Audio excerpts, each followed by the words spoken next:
Fala galera, tudo bem? As quartas de final vão começar, tem muita coisa interessante para projetar, então eu resolvi fazer um vídeo aqui, pelo menos um, talvez eu faça uma segunda parte, mas iniciando para falar uma espécie de prévia tática de aspectos que eu acho interessantes, curiosos para observar nos duelos da sexta-feira entre Argentina e Holanda, Brasil e Croácia, os dois jogos que abrem as quartas de final da Copa do Mundo. Então eu vou usar o campinho aqui para projetar alguns dos duelos. A ideia aqui não é tentar prever o futuro, palpitar, nada disso, é muito mais tentar ir olhando para as escalações, pensando numa distribuição de campinho e pensando nas estratégias e nas características dos times, tentar pensar o que pode ser decisivo, o que pode ser determinante para o jogo ir para um lado ou para o outro, independentemente da equipe envolvida nesse caso. Vamos começar por Argentina e Holanda, porque é para mim, até agora, provavelmente, possivelmente, o duelo tático mais interessante de projetar da Copa.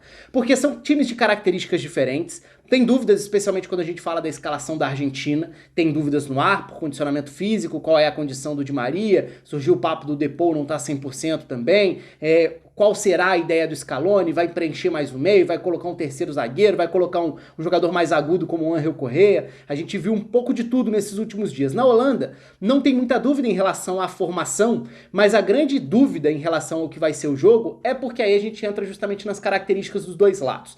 Essa Holanda é uma Holanda mais pragmática e é uma Holanda que tem como ponto de partida os encaixes de marcação, e são encaixes individuais, então a gente vai ver perseguições mais longas dependendo do local do campo. Então os jogadores têm referências individuais em boa parte do jogo, e é a forma da Holanda se defender. Já tinha feito isso contra os Estados Unidos, falei sobre isso no vídeo maior que eu fiz das oitavas, sobre como para mim foi o duelo mais interessante desse ponto de vista, né? De como os times tentavam anular ou superar os obstáculos que o outro conseguia impor. Então, olhando assim para o campinho, pensando numa formação ideal da Argentina, é claro que tem algumas dúvidas. Por exemplo, eu coloquei no campinho Paredes barra Enzo Fernandes. Acho que pelo desempenho na Copa até aqui o natural é o Enzo Fernandes continuar dentro do time, mas nos treinos o Paredes tem treinado como titular algumas vezes, então fica essa dúvida. A minha ideia aqui nem é necessariamente acertar, cravar a escalação, e sim tentar projetar o desenho que o jogo pode ter. Então assim, vamos tentar pensar como a Holanda sem bola. Primeiro, a Argentina é um time que tenta e tende a ter mais posse de bola, tentando ficar com a bola, tentando gerar aproximação, tentando criar opções de passe, especialmente por dentro. A presença do Di Maria é muito importante para ter aceleração por fora, para ter um jogador que mude o ritmo do ataque pelo lado do campo. Mas na Holanda, antes mesmo da gente falar de armas ofensivas, a gente tem que pensar em como a Holanda gera os seus desarmes para usar os contra-ataques. E esses desarmes saem muito dos encaixes individuais. Então se a gente olhar para o campinho, e aí eu vou até colocar o campinho na tela cheia aqui, porque eu também vou olhando para o campinho e tentando pensar isso junto com vocês. À medida que eu vou falando, eu vou pensando aqui, para não ficar na tela a minha imagem olhando para o lado o tempo inteiro. Dessa vez eu vou botar o campinho sozinho na tela, que aí eu vou pensando junto aqui. Essa é uma base da escalação. É claro que pode ser o Montiel na direita e não o Molina, pode ser o Enzo ou o Paredes como primeiro volante, enfim. Mas nesse desenho eu tô colocando o Di Maria e tô colocando um trio de meio-campistas na Argentina com McAllister, Depou e Enzo ou Paredes. Também tenho dúvidas, Tagliafico tem treinado como titular, vou até chegar nesse ponto já. Acho que o Acunha, em termos de duelo direto, individual, com o Dumfries, pelo aspecto físico, talvez fizesse mais sentido. Mas enfim, a Argentina tem essas duas opções para lateral esquerda. Pensando nesse desenho, a gente parte do encaixe de 3 contra 3 da Holanda no meio. E aí se repete um pouco o padrão do que aconteceu contra os Estados Unidos, né? O Klaassen, sendo ele o nome escalado como esse 10, vai fazer a marcação individual no primeiro volante da Argentina. Enzo Fernandes, Paredes. Contra a Austrália foi o Enzo Fernandes fazendo esse papel à frente dos dois zagueiros. O Depou, meio-campista pela direita, o encaixe natural, Frank de Jong, o volante pela esquerda. Martin de Roon, o volante pela direita, o encaixe natural com o McAllister. Assim a Holanda pode travar 3 contra 3 diante da Argentina no centro do campo. Mas claro, aí a gente tem outros questionamentos a fazer. Messi e Di Maria tendem a cair para o mesmo lado do campo. Isso pode sobrecarregar um lado esquerdo de defesa da Holanda. Esses encaixes vão ser mantidos dessa forma. O Ake pode fazer perseguições mais longas no Messi, pode ser o responsável por perseguir o Messi. Como esse zagueiro pelo lado, os dois zagueiros pelos lados da Holanda têm essas missões e muitas vezes vão sair completamente de um desenho de uma linha de 5, porque eles vão até o meio campo, às vezes até o campo de ataque da Holanda, perseguindo o atacante móvel que eles tiverem que acompanhar.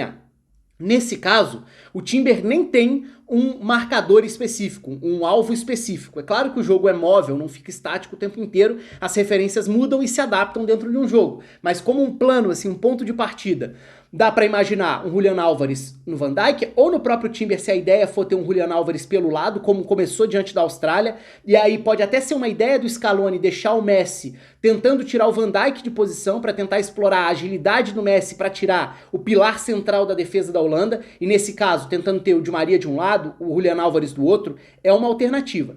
Nesse desenho inicial eu tô colocando o Messi tendo essa liberdade de um segundo atacante que tende a cair um pouco mais pelo lado direito, acaba caindo numa faixa de atuação do Ake. Então eu imagino esse duelo Ake e Messi como o mais provável, só que aí isso gera algumas consequências. Por exemplo, Di Maria no setor do blind. Esse é um ponto que pode ser importante. Por quê? O blind faz essa linha de 5, embora ele ataque menos do que o Dumfries ou tenha menos qualidade de apoio na chegada, na força da linha de fundo, ele é um lateral mais lento. E ele pode ter mais dificuldade se o duelo direto dele for com o Di Maria. E tem um outro movimento aí que pode ser chave também. O Messi não vai ficar o tempo inteiro como um atacante pela direita. E se o Ake for perseguir o Messi, ele pode ser levado para uma faixa central como se fosse basicamente um volante. Di Maria isolado contra o blind pode tentar atacar justamente, superando no primeiro drible, tendo mais velocidade que ele tem, pode gerar justamente um ataque a esse espaço, nesse caso entre Van Dijk e blind. Pode ser um problema para a Holanda o Messi tirar muito o Ake de posição e o Di Maria eventualmente gerar vantagens. Por isso que eu acho que o Di Maria pode ser chave dentro do jogo. Mas é claro que a Holanda pode se adaptar de uma outra forma. Se o Messi vai sair da meia direita para trabalhar quase como um 10, a Holanda pode encaixar de outra forma esse desenho no meio. E já é um pouco mais parecido com esse cenário que eu tô colocando aqui. Nesse caso, o Ake pode ficar na cobertura ao Di Maria, por exemplo, até porque uma subida pelo lado direito do Molina ou do Montiel pode atrair o blind para fazer essa marcação por ali, vai ficar lateral batendo com o ala. E nesse caso, o Di Maria como um ponta pela direita pode ter o Ake saindo para fazer essa cobertura. Se o Messi estiver posicionado como um 10, como um meia a mais, o De Jong é um volante muito acostumado a perseguições específicas, individuais, a fazer esse tipo de encaixe. Na Atalanta ele sempre fez muito isso. A Atalanta sempre jogou com o Gasperini tendo encaixes muito bem definidos. E o De Jong sempre foi o principal nome dos sistemas híbridos da Atalanta, no sentido de que ele pode jogar como volante, como zagueiro, como lateral. A posição para ele tanto faz, porque ele tem essas funções específicas.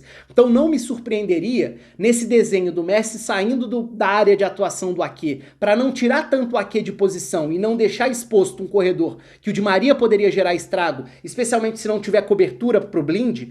Faria sentido a Holanda fazer certas inversões nesses encaixes, com o De Jong, por exemplo, acompanhando o Messi por dentro, e aí o Timber pode sair para fazer essa perseguição, esse encaixe no McAllister. Nesse caso, até imaginando uma Argentina que concentre mais a bola pela direita, porque é um caminho natural, com o Depou, com o Di Maria, com o Messi, o Timber pode fazer esse papel, de mesmo sendo o zagueiro pela direita, sair para perseguir de forma mais distante o McAllister, que é um meia que pode ser um 10, mas pode ser um meio campista à esquerda, eventualmente pode até jogar aberto na esquerda. A seleção dos Estados Unidos tentou usar muito os seus pontas bem abertos justamente para gerar essa dúvida. Vou ficar atrás do ala, que aí eu impeço que o ala suba para marcar, e se ele subir eu desloco o zagueiro para fora de posição. Então o Pulisic e o EA tentaram muito fazer isso. São características diferentes dos jogadores da Argentina nesse caso, né? Mas eu acho que essa é uma variação possível dos encaixes da Argentina. E aí eu acho que entra um outro aspecto interessante, que é a altura do lateral direito da Argentina pode condicionar muito isso. A gente viu o Serginho Dest gerando alguns desequilíbrios para os Estados Unidos diante da Holanda, justamente porque o meio estava todo encaixado. Então, assim, não vai ser simples dentro desse desenho o cenário para o Enzo Fernandes ou o Paredes, para o Depou, porque eles vão estar encaixados na marcação o tempo inteiro. É claro que uma tabela mais rápida, um giro, um drible, isso pode quebrar todo esse encaixe de marcação. É um risco que você corre quando você opta por fazer a marcação por encaixes individuais. Mas quando eu falo da altura do Molina, ou do Montiel, quem quer que seja escalado para a lateral direita, ela pode ser interessante pelo seguinte: um lateral direito mais baixo, ou seja, mais recuado da Argentina, ele pode servir como isca para atrair o blind para longe do restante da linha de defesa. E isso pode gerar um efeito dominó, mas isso também vai depender das funções dos atacantes pelos lados da Holanda. Hakpo e Depay vão iniciar essa marcação nos dois zagueiros? Eles vão jogar mais abertos tentando impedir que o passe do zagueiro chegue aos laterais? Eles tiveram um pouco essa função diante dos Estados Unidos. Então, eles deixaram os zagueiros dos Estados Unidos com a bola porque a Holanda partiu do princípio de que o zagueiro zagueiros não desequilibrariam o jogo, não teriam um passe suficiente para gerar problema. Pode ser o cenário aqui também, o Depay pode tentar se posicionar entre Romero e lateral direito, Molino ou Montiel, justamente para tentar impedir que essa bola chegue até ali. Mas chegando, se essa bola chega até um lateral mais recuado e não tá o Depay nesse primeiro combate, isso pode fazer com que o Blind tenha que sair para um primeiro combate, ou seja, se desprendendo um pouco mais da linha de 5, e linha aqui é muito modo de dizer, porque a Holanda não fica guardando posição, justamente porque um time que faz encaixes individuais, a referência não é o espaço, a referência é o adversário. E se a referência é o adversário, você vai perseguir o adversário por onde quer que ele vá. Então não tem aquela coisa do as linhas estão montadinhas, não é esse o princípio de marcação. Mas mesmo assim, se você distancia muitos jogadores, você dificulta coberturas, porque se você supera um marcador, se você passa por quem estava encaixado individualmente em você, alguém vai ter que sair do seu alvo para compensar, senão você está abrindo um corredor. Então, se o Molina, se o lateral direito da Argentina tenta armar o jogo mais recuado, ele pode servir como uma isca para atrair o Blind, e é claro que ele também é importante que ele tenha a capacidade de superar um primeiro marcador, de gerar vantagem a partir disso, por exemplo, para trazer pra dentro, e aí gerar dúvida se o Blind vai com ele até o fim, e aí de repente trazer um De Jong pra fazer a cobertura, liberando um Rodrigo De Paul, e assim tentar gerar esse desencaixe. Mas de qualquer forma, um lateral direito mais baixo atraindo o Blind pode significar um corredor mais aberto pro Di Maria, obrigando o Ake a sair para compensações mais longas, obrigando o Ake a sair para cobrir esse espaço, para virar praticamente um lateral esquerdo. E se o zagueiro pela esquerda não tá lá posicionado, aí a gente já tá falando de 2 dos 5 jogadores que não vão estar ocupando exatamente o corredor. E aí a gente já começa a pensar, por exemplo, em infiltrações. Pode ser uma infiltração do De Paul, pode ser um movimento do Messi vindo de dentro para fora para cair justamente nesse meio espaço ali, cair justamente nessa entrada da área pelo lado direito. E aí vai ser importante o trabalho do Julian Álvares também para tentar manipular esses encaixes do Van Dijk especificamente. Enfim, acho que tem vários cenários muito interessantes aqui quando a gente pensa em encaixes de marcação, já que a Holanda vai se adaptar à Argentina. Resta saber quais serão as prioridades dos encaixes do Van Gaal, mas para mim esse é um dos pontos mais interessantes da Copa até aqui, pensando na estratégia. E eu falei sobre possibilidades de gerar desencaixes, mas é claro que o encaixe pode funcionar. E é claro que a Holanda pode travar, frear a capacidade da Argentina em circular a bola, em avançar com a bola. E aí o jogo da Holanda passa muito por aqueles fatores já conhecidos. Uma aceleração de Hakpo, de Depay, jogadores que podem tentar castigar nos contra-ataques. A Argentina vai ser agressiva o suficiente para pressionar e impedir um contra-ataque da Holanda? O contra-ataque da Holanda tem alguns alvos específicos, os 2 homens de frente, mas também o Dumfries pelo lado direito, atacando o corredor que geralmente é o vazio, né? Já que a Holanda agrupa, aproxima pela esquerda, acelera pela direita.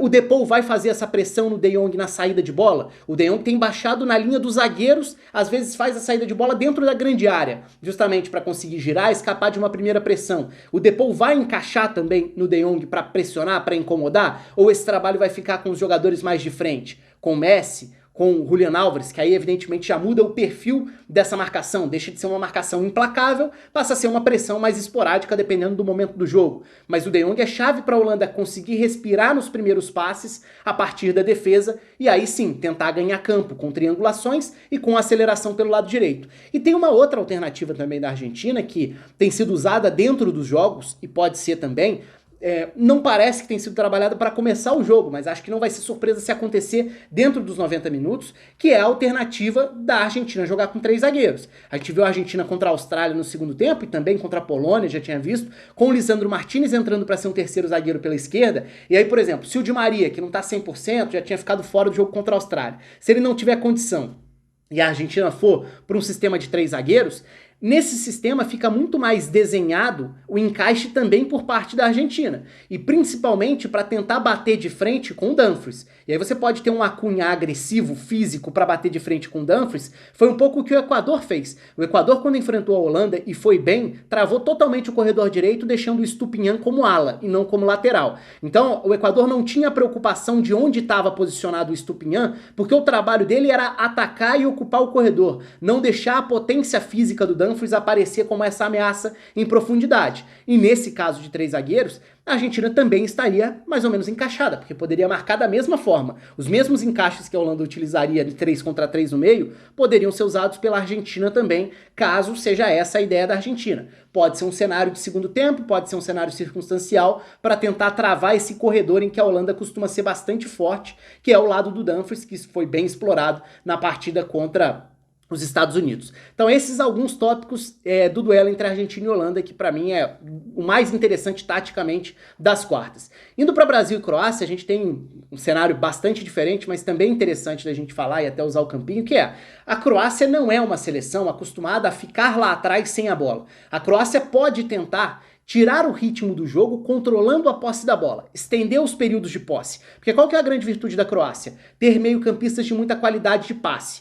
E a saída de bola com o Gvardiol também, que é uma saída de bola de qualidade no primeiro passe. Então, é natural que o Brasil tente pressionar mais, ficar com a bola, impedir uma saída de bola da Croácia, ocupar o campo de ataque e forçar a Croácia a ter que jogar mais recuada. Não é tanto o perfil da Croácia, e aí a gente precisa falar do campinho também para pensar em variações. Será que a Croácia vai a campo com essa escalação que foi utilizada, por exemplo, diante da seleção do Japão, com uma mudança que eu tô colocando o Sosa aqui de volta na lateral esquerda?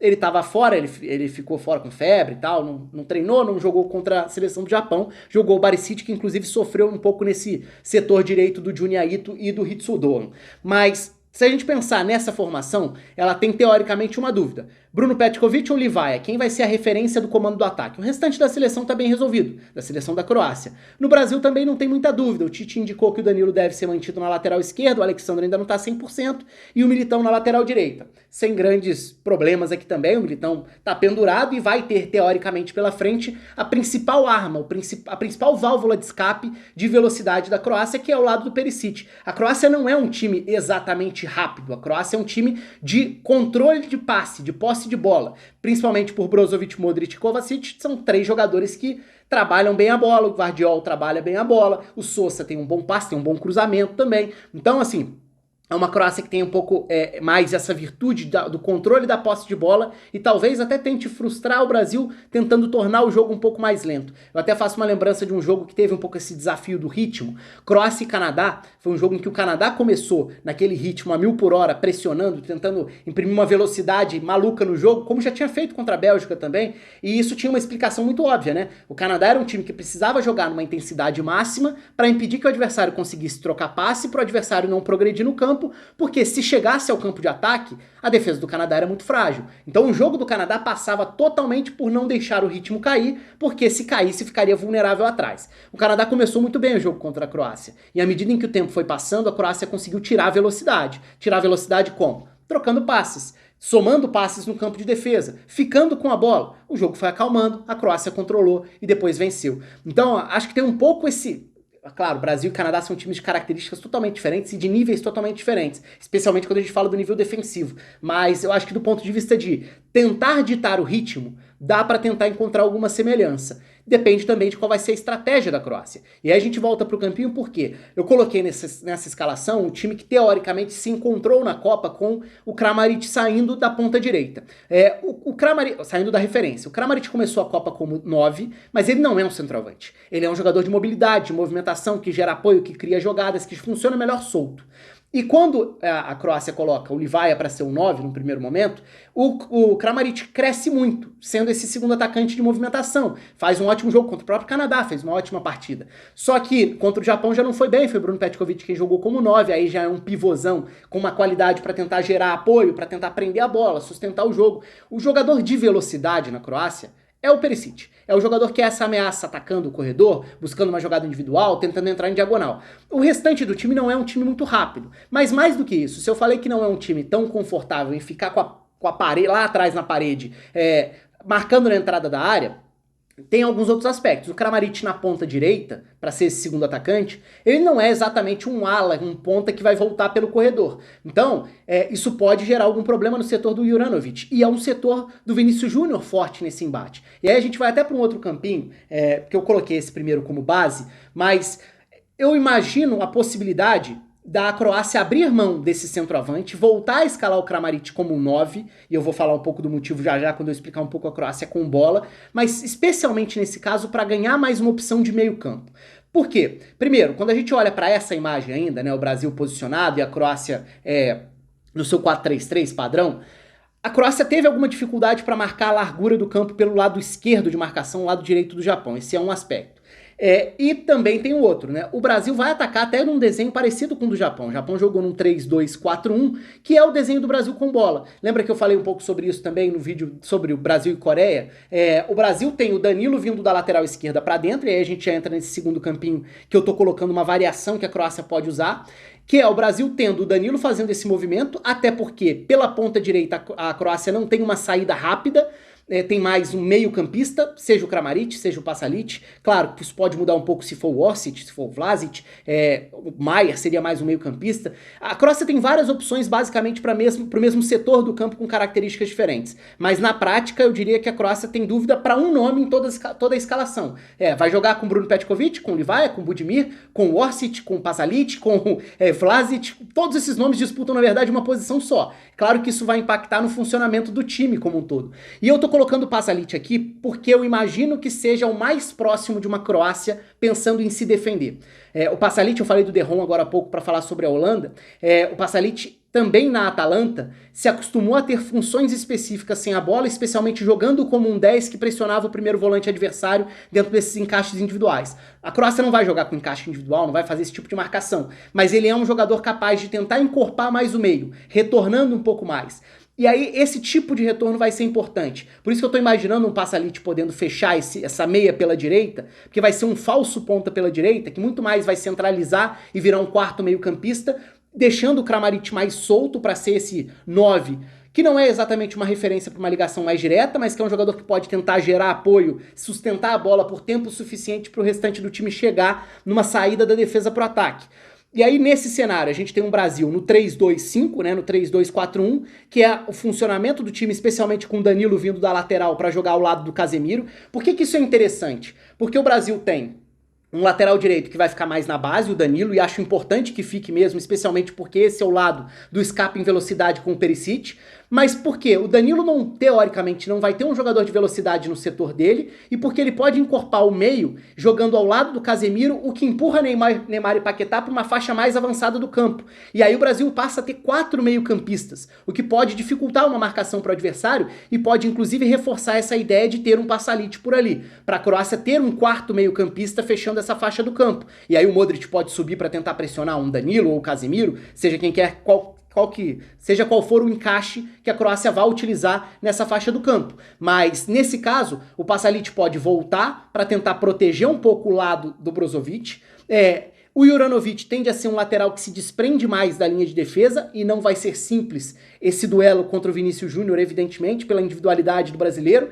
Pelo outro lado, a Croácia já usou em cenários mais defensivos. A Croácia não é, como eu já falei, um time que costuma passar o jogo inteiro lá atrás se defendendo. Não tem essa característica. Mas se a gente pegar alguns jogos da Croácia sem a bola, contra a Dinamarca no período pré-copa, por exemplo, a Croácia chegou a se adaptar colocando o Perisic basicamente como um ala. E vamos lembrar que o Perisic é ala. Fez uma grande temporada na temporada passada. É relativo, né? Porque depende do momento da carreira. Ele é o ponta na Croácia. Ele, no Tottenham, é utilizado como ala. Na Inter, ele fez uma grande temporada passada como ala. Em outros momentos da carreira foi ponta. Mas isso é o de menos. A questão é, o Perisic está acostumado a voltar e a fechar uma linha de 5.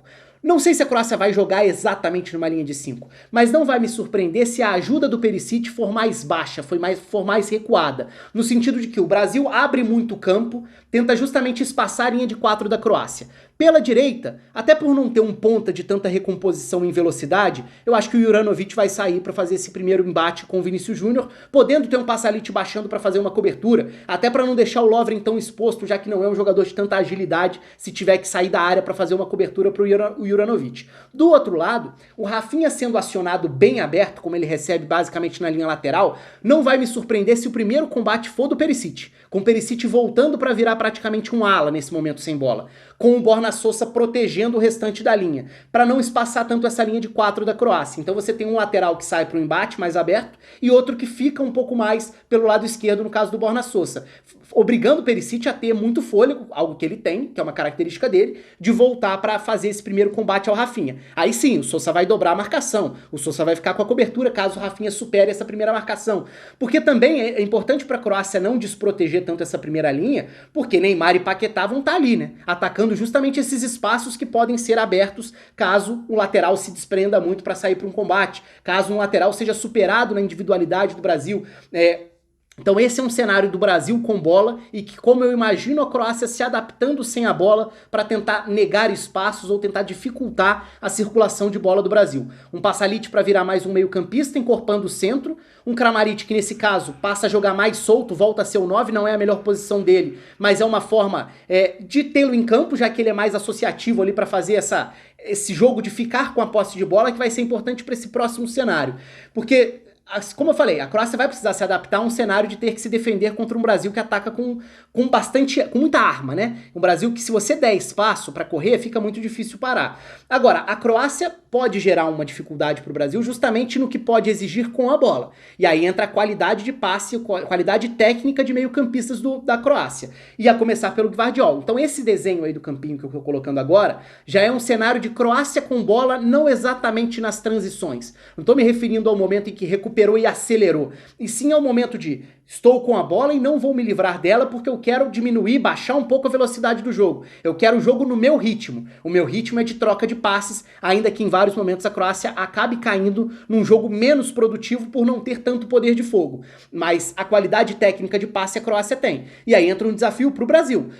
Como o Brasil vai pressionar essa saída? A Croácia vai baixar Lovren e Gvardiol pro primeiro passe, tem o Sosa bem aberto, o Brozovic é um termômetro fundamental desse primeiro passe, essa conexão Gvardiol e Brozovic tende a ser a que mais repete no jogo da Croácia. Paquetá ou Neymar, um deles vai pressionar o Brozovic, um deles vai ter essa função específica de subir para marcar, o Richarlison vai ter essa orientação de tentar limitar uma saída de bola do Gvardiol por ali, o Rafinha vai fazer essa marcação ao Sosa.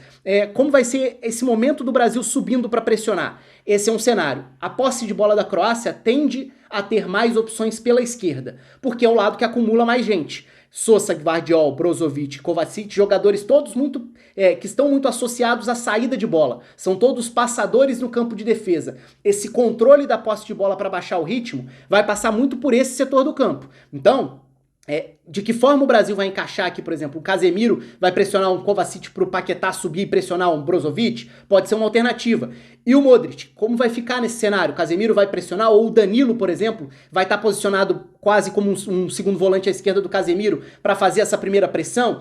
O Kramaric vai tentar, muito provavelmente, se deslocar carregando Marquinhos e Thiago Silva, não para usar o físico, e sim para tentar fazer uma tabela, para tentar gerar uma opção de passe. E se a Croácia conseguir esfriar um pouco esse ritmo, ou se a Croácia tiver tempo com a bola nos pés do passador sem ser pressionada, aí entra a ameaça do Perisic, que é a principal ameaça em profundidade que a Croácia tem a oferecer. A Croácia, como eu falei antes, ela não tem um time rápido, ela não tem um time tão agressivo para atacar o campo de ataque. Ela tem um time que, para trocar passes, tem muita qualidade. Agora, para atacar a linha de defesa adversária, a grande arma do jogo é o Perisic. E aí entra essa importância das diagonais do Perisic na ponta esquerda, da esquerda para dentro, um setor que vai ter o Militão que está pendurado, mas é claro que isso é irrelevante num primeiro momento, porque isso seria pensar numa semifinal e o Brasil tem que pensar primeiro nas quartas. Mas esse duelo direto do Perisic com o Militão, com o Danilo, se o Danilo for deslocado para a lateral direita de volta, com o Marquinhos fazendo a cobertura, aí para mim tá o ponto-chave de como a Croácia pode gerar problemas para o Brasil num cenário de ataque ao espaço, num cenário de conseguir ficar com a bola tempo suficiente para tirar o conforto do Brasil e agora vou tentar avançar e atacar o campo de ataque. Esse é o cenário da Croácia com bola. E claro, né, tem outros fatores que fogem completamente dessa dinâmica tática de variações, de detalhes, de escolhas, que é a questão da própria bola parada, né? E o Brasil já sofreu com isso em várias Copas quando a gente for parar para lembrar de eliminações em Copas anteriores. Então, evidentemente, a bola parada pode ter um peso importante num jogo, não só esse, em qualquer jogo amarrado, igual, disputado, uma bola parada pode mudar completamente o rumo da coisa. Mas enfim, tenho bastante curiosidade para ver como vai ser a Holanda, especialmente no trabalho sem bola e os encaixes em relação à Argentina, as escolhas do Scaloni em relação à estratégia inicial e as variações durante o jogo, e a escolha da escalação da Croácia, tentando também proteger um pouco melhor a largura do campo, imagino que baixando o Perisic e colocando um Pasalic para centralizar pelo outro lado, abrindo mão do Kramaric como segundo atacante. Pode até ser que ele nem jogue, pode ser que jogue só um 9 mais físico mesmo para tentar brigar por uma primeira bola, que seria um caso de um Bruno Petkovic, de um Levi, de um Budimir, que são as três principais opções de comando de ataque. Caso o Zlatko Dalic tente atacar, ter profundidade pelas duas pontas, aí a gente já começa a falar num Orsic, por exemplo, jogando na ponta direita, enfim. Mas aí a gente começa a viajar um pouco mais no banco de reservas. Para cenários iniciais, escalações, esses são alguns dos tópicos que eu considero bem interessantes, projetando esse primeiro dia de quartas de final da Copa do Mundo. O espaço está aberto para vocês, comentem, só curtir, pode compartilhar também. Um abraço para todo mundo, até a próxima.